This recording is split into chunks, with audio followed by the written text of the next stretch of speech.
zu der Olli Mäuschen. Hm? Olli Mäuschen, gib mal dein Körbchen. Hm?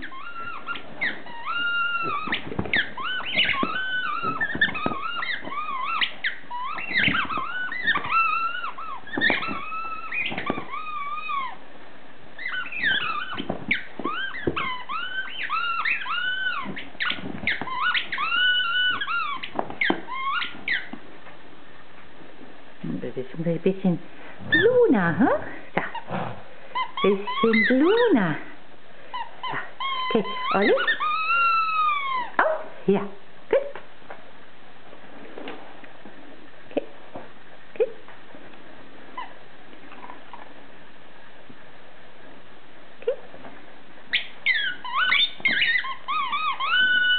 Okay. Auf.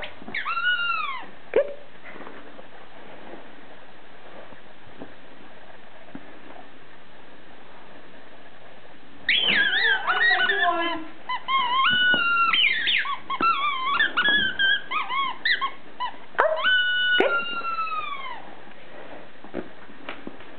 Oh, da ist es. Da. Spielzeug, Mario. Ja, ich glaube, das muss man ihr fast wegnehmen.